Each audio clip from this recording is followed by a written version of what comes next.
Olá, eu me chamo Cláudia Janaína e hoje o estudo de Evangelho será comigo.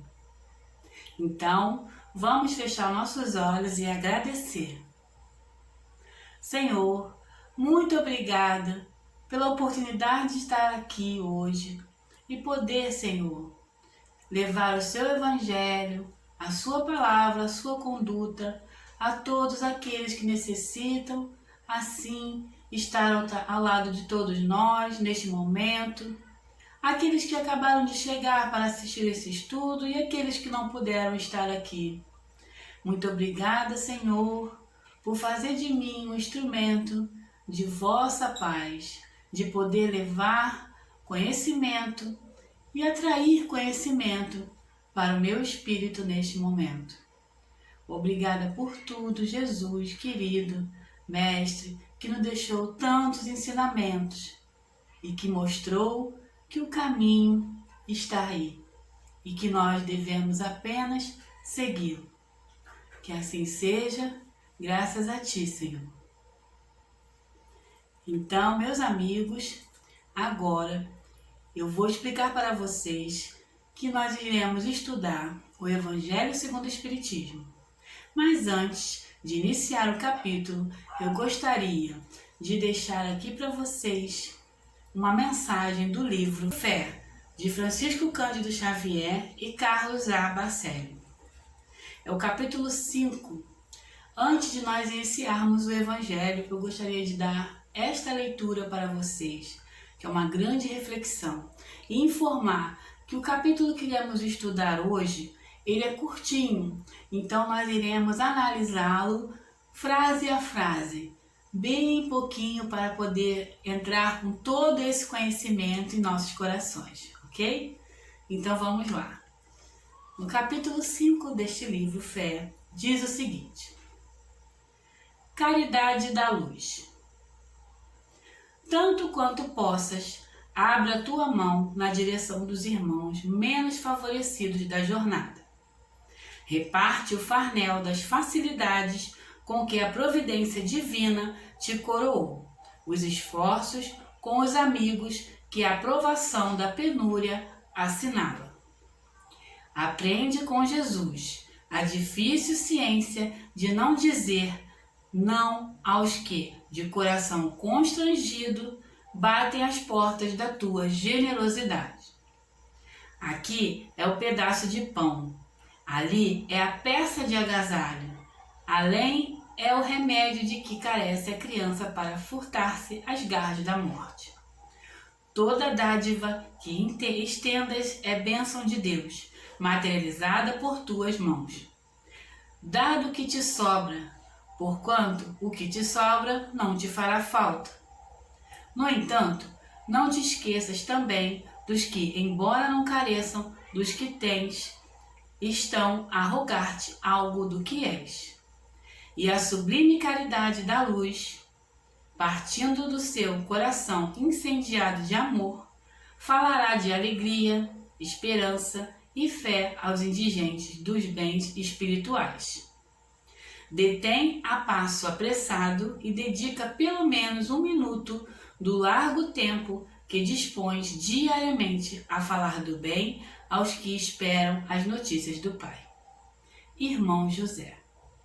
Esse texto, muito lindo, quando eu comecei a ler, achei muito interessante quando ele assinala que a gente tem um passo apressado, que a gente às vezes doa o que sobra, o que não faz falta, e que nós temos que ter o coração totalmente levado com muito amor, alegria, esperança e fé para aquelas pessoas tão necessitadas. E às vezes, não carecendo do que a gente tem, mas o que a gente é para elas, ou que elas são para a gente. E que ele pede aqui no texto que a gente fique diariamente dispostos a falar do bem e leve notícias de Deus. capítulo que iremos estudar esta noite, que é capítulo 13. Não saiba a vossa mão esquerda o que dá a vossa mão direita. O item 15, que continua falando da beneficência. Vamos lá? Meus caros amigos, todos os dias ouço algum de vós a dizer: sou pobre, não posso fazer a caridade. E todos os dias vejo que faltais com a indulgência aos vossos semelhantes. Aí a gente dá uma pausa. É praticamente o que nos mostra o texto antes desse aqui do Evangelho. Que a gente sempre fala que não pode ajudar, que não temos tempos para fazer nada, que não podemos nos dedicar àquele momento. Mas e aí? Será que é só isso mesmo? Aí eu trago para vocês uma outra historinha retirada deste livro Fé também, que está no capítulo 16. E quem deixou pra gente esta historinha é Irmão X. Ela começa assim: conta-se que em certa ocasião, na casa dos apóstolos de Jesus, em Jerusalém, o trabalho de atendimento aos necessitados havia ficado muito tumultuado. Simão Pedro era o alvo das solicitações e das aflições, queixas e mais queixas. Quantos haviam escutado o nome de Jesus e os prodígios de amor que o Mestre realizara? Vinham de longe e suplicavam e clamavam. Muitos traziam mazelas, outros perturbações do corpo. Não raro, em demanda familiar, entravam em rixa ali mesmo no recinto da fraternidade, trocando injúrias e pescoções. Viajantes em extremo desespero abordavam a generosa moradia implorando consolação. Muitas vezes os roubos eram imensos e viravam em gritaria e palavrão, frustrando a tranquilidade do santuário. Em vez que assumia a direção do grupo, era Pedro que mais socorria os infelizes, mas por isso mesmo era mais um incansável e era policiado pelos olhos da crítica. E as censuras contra ele levantavam aqui e além. Por que consentia em receber tanta gente desorientada? Como se entregava a delinquente, quando se sabia responsável pela instituição? Com que razões articulava tantas gentilezas em favor de pessoas evidentemente desclassificadas? Por que cercava-se de tantos tipos considerados ladrões, mal vestidos, mal cheirosos? Ante a essas reclamações, Tiago, filho de Alfeu, lidador do Evangelho mais rigorosamente, agarrado aos textos antigos, procurou Simão e comunicou-lhe uma decisão de se afastar dali. Ele não tolerava aquela situação, por desequilíbrio e desordem que estava. Dali em diante ele ia habitar um lugar bem isolado, na saída para Jope, onde ele ficaria em meditação e refúgio. Ansiava por sossego na vida espiritual. Simão tentou acalmá-lo, prometeu condições melhores no futuro, mas pediu tanto, implorou, pediu reconsideração que Tiago, o companheiro, não fosse. Mas Tiago, porém, foi inflexível. E, em dias rápidos, se mudou e ficou no seu casulo, numa choupana bem modesta, com muita virtude, sol, brisa. Ali se confiava todos os dias ao estudo do Evangelho. Tratava das flores, admirava os insetos, os animais e louvava o Senhor através das orações todos os dias. Passaram-se dias, semanas, meses e Tiago, inconsolado, inquieto e refletivo, recordou Jesus com muita saudade. Tantas vezes viu o Mestre glorioso, redivivo, depois da morte. Por que ele não aparecia para ele nesse momento que ele estava ali consagrado a mais profundo recolhimento?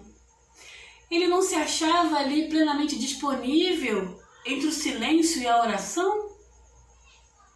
Uma noite surgiu em que a ausência do Mestre mais lhe pesava na alma. Concentrou-se em rogativa e começou a lembrar, a chorar. Chorou tanto, quando abriu os olhos, viu alguém aparecer no escuro, banhado de luar. Quando viu que aquele senhor que via de passo ligeiro fazendo seu próprio caminho, Tiago ficou extasiado e reconheceu que o itinerante era Jesus, cheio de luz, era o Cristo de Deus. O discípulo ajoelhou-se e estendeu os braços para recebê-lo, tão feliz que estava. Mas o viajante passou por ele. O filho de Alfeu levantou-se e ficou. Grito: Jesus, Senhor, Senhor! Acaso não me vês o coração cheio de saudade? Onde vais que não me vê, que necessito tanto de ti? Jesus voltou, abraçou de leve e comunicou num sorriso: Tiago, estás a salvo de lutas e tentações. A virtude te abençoa no recanto do seu lar. Vou ao encontro de Pedro, a fim de aliviar-lhe o fardo de humilhações e lágrimas, no amparo aos nossos irmãos.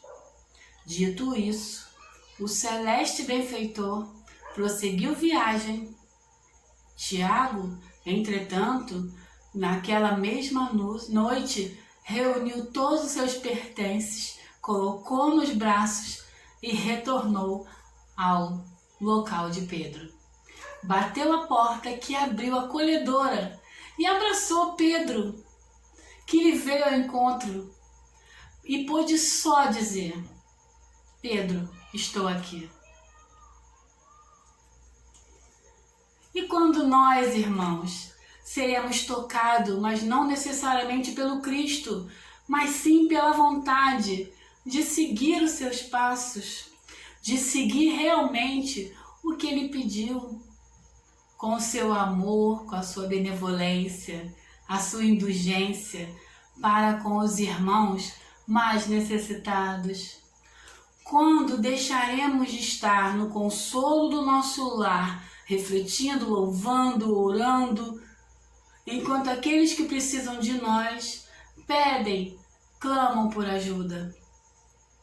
Foi isso que Tiago, nessa historinha, percebeu ao ver Jesus passando por ele e indo acolher Pedro, que precisava de ajuda naquele momento.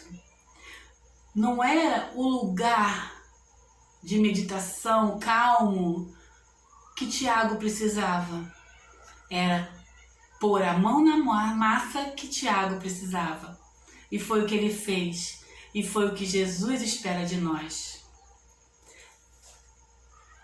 Voltando aqui agora ao Evangelho, vamos continuar assim. Nada lhes perdoais e vos arvorais em juízes, muitas vezes severos, sem quererdes saber se ficarias satisfeitos, caso procedessem convosco do mesmo modo. E aí? A gente para nessa frase e fala, vamos relembrar uma frase que está aqui no Evangelho, no mesmo capítulo 13, mas no item 13, que diz assim, ide, ide, colhei, apanhai todos os frutos dessa bela árvore que se chama beneficência. Ora, amigos, quem deseja cultivar um jardim sabe que o perfume que a flor solta é uma das últimas fases desse processo. É necessário preparar a terra, semear, colocar a dose certa de água, deixar que a planta cresça. Por mais que desejemos, se não tivermos dispostos ao cultivo, à espera, à doação todo dia, dificilmente teremos sucesso no nosso jardim, não é? E aquelas pessoas que gostam de plantar, de cuidar das plantinhas, sabem o que eu estou dizendo. Assim como as plantas, o sentimento das pessoas funciona dessa mesma maneira. Quem não cultiva, deixa enfraquecer. E não é exagero, tá? Eu afirmar que esses sentimentos também morrem.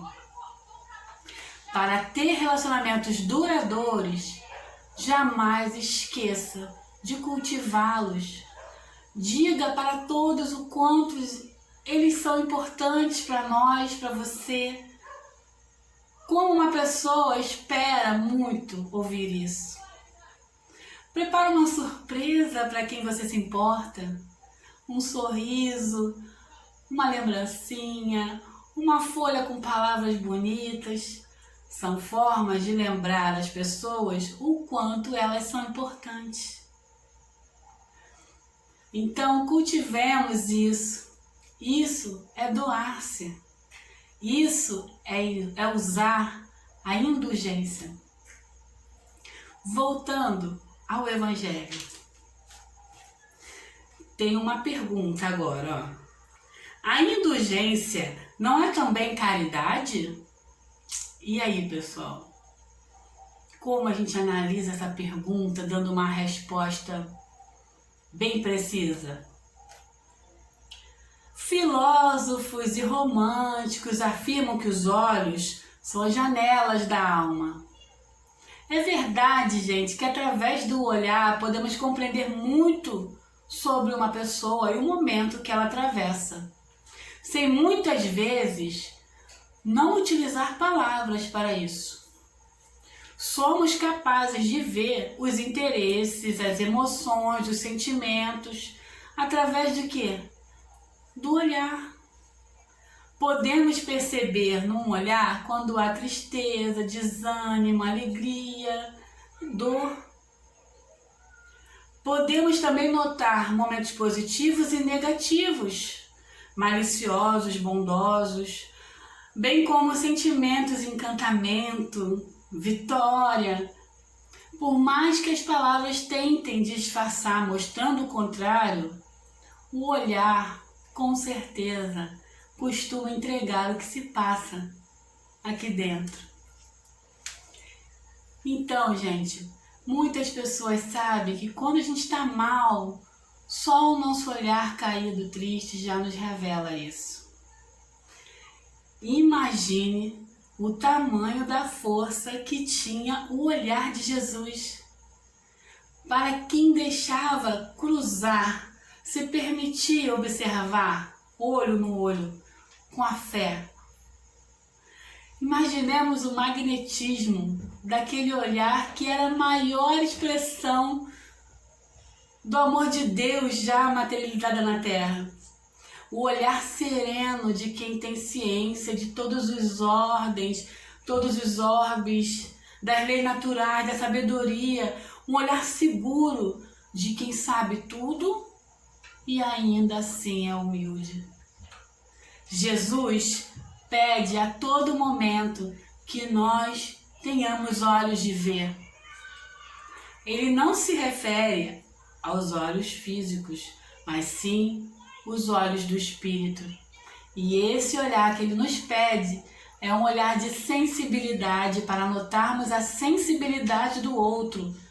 É um olhar de atenção para observarmos cada situação, a fim de te retirarmos os aprendizados mais necessários. E Jesus nos convida também ao exercício da compaixão e da indulgência, através de um olhar mais bondoso e generoso. Que abandonemos nosso olhar condenatório e passemos a compreender as dificuldades e motivações de cada um. Que a gente aprenda a usar o nosso olhar com mais misericórdia, detectando nas janelas de cada um de nós esse olharzinho pequenino, essas bolinhas brilhantes de várias cores, as necessidades mais íntimas, para finalmente entendermos que nós, os outros, não estamos ainda no local que gostaríamos de estar ainda. Exigimos muito dos outros e pouco de nós. Precisamos inverter essa lógica. Então, como diz no texto, a indulgência não é também uma caridade? Através deste ato, poderemos levar ao próximo o abraço necessário, principalmente para quem necessita de apoio e carinho, ou a calma da paciência, o silêncio da paciência. Para aqueles que se encontram em estado de revolta, observar a necessidade do outro poderia ser comparado, como na ficção, como o poder de um super-herói das histórias. Pois temos sim a capacidade de muitas vezes identificar a necessidade do outro, com essa visão especial, repleta de amor. Aquela pessoa que a gente já conhece intimamente.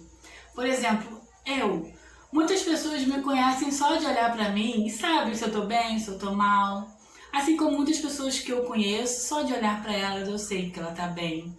Aí você sabe se ela está sorrindo por fora, mas por dentro o seu olhar mostra a sua grande tristeza, preocupação. E a gente pode, nesse momento, ser um pouco herói. Pelo menos por alguns instantes, podemos ser intermediários do Cristo, deixando que Ele use através de nós esse olhar acolhedor. Sejamos nós instrumentos de apoio do Mestre, nos colocando à disposição sempre do bem. E quando a situação for para o nosso lado, em nossos momentos de dores, até porque não somos de ferro, atravessamos dificuldades também, poderemos mentalizar com Cristo, com seu olhar profundo, um olhar absoluto, capaz de doar para a gente energia, amor e fé. Cada vez que eu penso no olhar de Jesus, eu penso nesse olhar calmo e sereno. E seguimos, e eu penso assim, vamos seguir esse pensamento que precisa chegar até nós. E agora, falando sobre Jesus e falando sobre isso, eu lembrei do BIP, que no Livro dos Espíritos fala na questão 886, pergunta assim: qual o verdadeiro sentido da palavra caridade, como quem entendia Jesus? E os Espíritos respondem: benevolência para com todos, indulgência para as imperfeições alheias e perdão das ofensas. O nosso BIP. Então, sempre que a gente pensar em caridade, a gente lembrar benevolência, indulgência e perdão. Nós seremos escutados com certeza. Voltemos ao Evangelho. Vós, que apenas podeis fazer a caridade praticando a indulgência, fazei-a ao menos mas fazei-a largamente. O que quis dizer com isso? Vamos analisar? Por mais amor que tenhamos pelos nossos queridos amigos, familiares, não somos capazes de fazer todos eles evoluírem. Nós evoluímos todos juntos ao mesmo tempo. Nem mesmo Jesus, que era a manifestação do mais puro amor, foi capaz de provocar a evolução em todo mundo ao mesmo tempo. Ele ensinava, orientava e mesmo assim não conseguiu convencer a todos, evitando muitas brigas. E evitaremos esta briga quando podemos entender que todos estão à nossa volta, são diferentes. Passamos a colocar primeiro em nós mesmos a mudança que desejamos ver no outro. Será que nós somos as pessoas que cobram demais?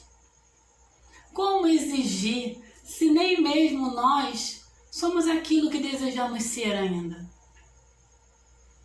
Então, queridos amigos, nós temos que usar a indulgência, mas usá-la com muita vontade.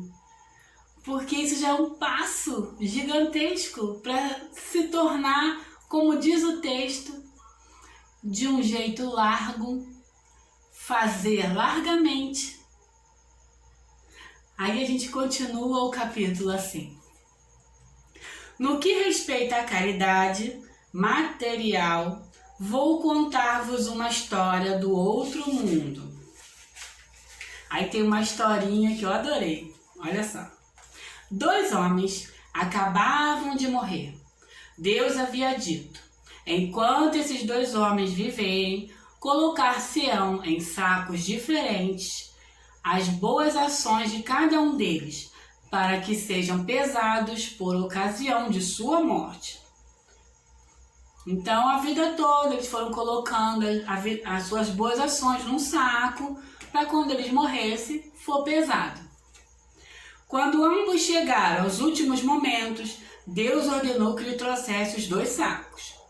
Um era volumoso, estava cheio, deixando ressoar o metal que o enchia. O outro era pequeno e tão vazio que se podiam contar as moedas que continham. Este é meu, disse um. Reconheceu, fui rico e dei muito. Eis o meu, disse o outro. Sempre fui pobre. Quase nada tinha para repartir. Mas, surpresa!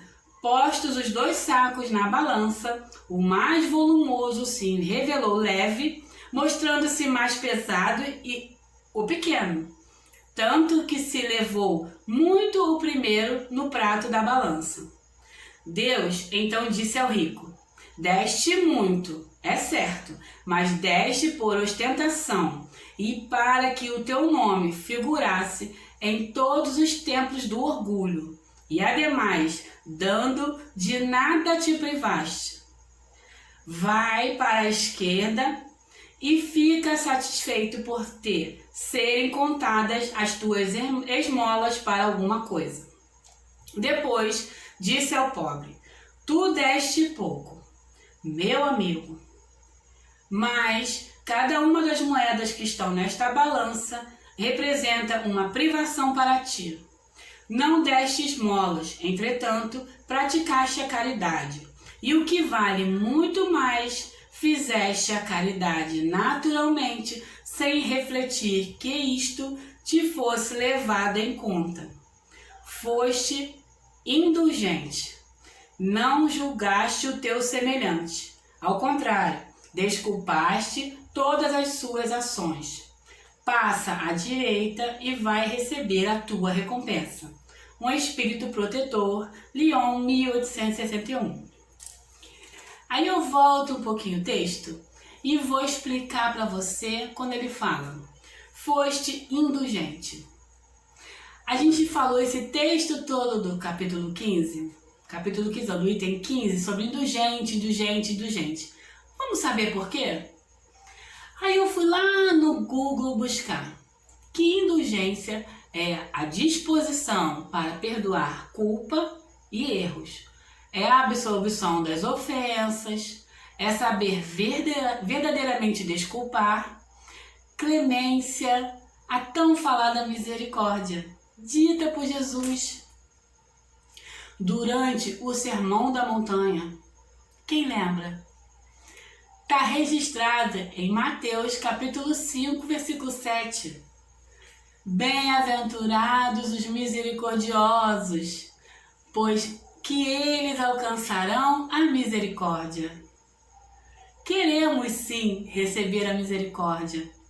Então, para alcançá-la, temos que colocar em prática a indulgência. Até para quando colocarmos o nosso tesouro lá para pesar, ela tenha sido útil. A indulgência tenha feito parte da nossa vida, praticamente toda, ou pelo menos a maior parte. Queremos colocar boas coisas dentro do saquinho dos nossos tesouros íntimos, não é? Então, eu vou agora trazer para vocês uma historinha que eu recebi nas redes sociais sobre indulgência e misericórdia, sobre amor ao próximo e tudo de bom que traz. E a história começa assim. Em uma festa, um jovem foi até um outro senhor e falou com ele: "Olá, o senhor se lembra de mim?" "Não, eu não me lembro de você." E ele se apresenta. E o senhor diz: "Ah, eu era professor, foi meu aluno." Eu fui seu aluno na terceira série, você não lembra de mim?" "Caramba, mas é que passou muitos anos, já estou aposentado. E aí, como é que tá a sua vida?"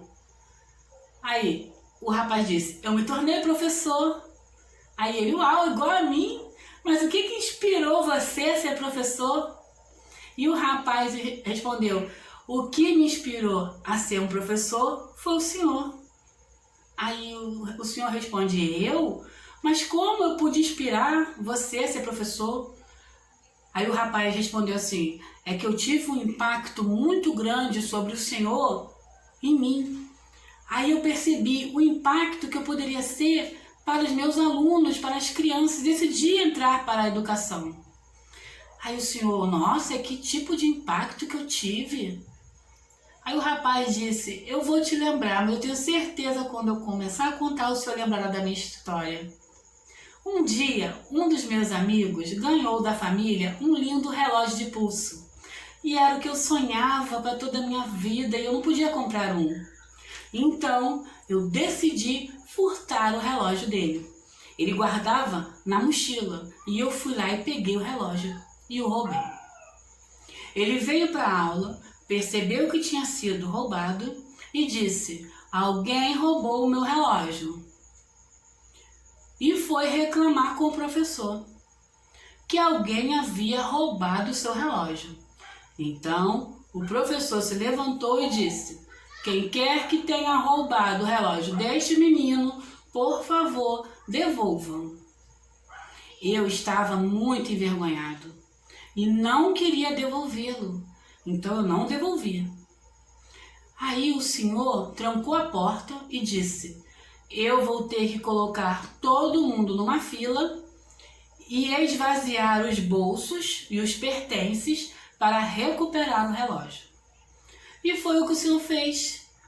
Eu pensei comigo mesmo: este vai ser o momento mais constrangedor da minha vida. Aí o senhor disse, com todos os garotos em fila na parede: "Mas eu quero que todo mundo fique de olhos fechados." Todo mundo precisa estar com os olhos totalmente fechados. E o senhor passou de bolso em bolso, com todos de olhos fechados, e o senhor chegou no meu bolso e, claro, achou o relógio. Recuperou e continuou revirando os outros bolsos, com todos de olhos fechados. Então o senhor disse: "Tudo bem, pode abrir os olhos." E deu o relógio de volta ao dono. E nunca disse uma palavra para mim sobre isto, em todo o ano letivo. nunca mencionou a história, nunca contou o episódio. E quando eu pensei em como o Senhor salvou a minha dignidade naquele dia, em vez de ser um estereotipado como um ladrão, um aproveitador, um mentiroso ou uma criança desprezível, o Senhor simplesmente salvou a minha vida. O Senhor salvou a minha dignidade. O Senhor nunca disse uma palavra, não só para mim, mas para ninguém, nem mesmo para o dono. Aconteceu, acabou, e eu entendi a mensagem. E quando eu olhei para esta cena, eu pensei: uau, isso é um professor, isso é um educador, é isso que eu quero para o resto da minha vida. E por isso que eu entrei para a área de educação. O professor que estava ouvindo disse: nossa, isto é mesmo incrível, é realmente incrível. E o rapaz disse: mas professor, o senhor ainda não se lembra de mim? Não se lembra da história? Quando o senhor me vê e escuta meu nome, eu tenho certeza que o senhor se lembra de mim, que eu roubei o relógio e que o senhor fez para não me envergonhar com todos de olhos fechados. Eu sou essa pessoa. E ele diz: na verdade, meu filho, eu não teria como saber. Eu não tenho como saber desta história. Por que não? É uma história bem dramática. Aí o professor responde: porque eu também fechei os meus olhos. Aí a gente percebe o quão indulgente esse irmão foi para o outro, mesmo diante de um acontecimento desse. Indulgente para com as misérias humanas, a gente precisa se guiar neste dolorido caminho do progresso desde sempre.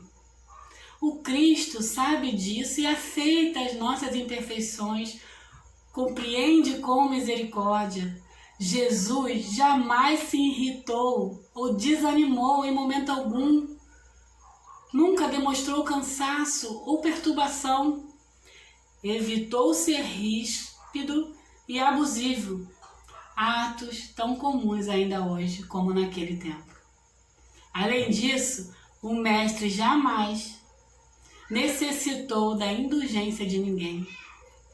Ele tomou sua cruz e plantou-a no coração da humanidade. Sempre se manteve indulgente e compassivo. Perdoou de forma incondicional, pedindo a Deus que nos perdoássemos, pois não sabíamos o que estávamos fazendo.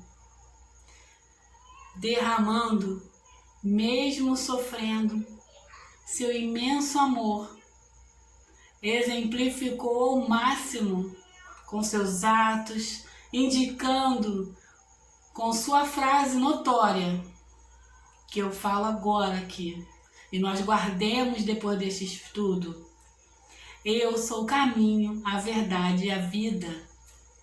Ninguém vai ao Pai senão por mim. Vamos, gente, seguir de verdade esse caminho, ou pelo menos tentar. Por isso, eu agradeço e termino aqui esse capítulo lindo do Evangelho. Fiquem todos com Deus e vamos orar? Senhor, nós te agradecemos mais uma vez este convite maravilhoso de explanar todos os exemplos, de tentar, Senhor, nos melhorarmos, de tentar fazer diferente, dessas oportunidades tantas que o Senhor coloca em nossas caminhadas, que às vezes, Senhor, nos desculpe por não entender, mas sabemos que é preciso para todos nós. que todos os irmãos aqui presentes possam ser abençoados em seu coração e que Deus, nosso Pai querido, esteja sempre olhando por todos nós, com esse olhar de Pai amoroso, com esse olhar de Pai que sabe tudo que seus filhos precisam. Que assim seja. Meus irmãos, muito obrigada. Fiquem todos na paz.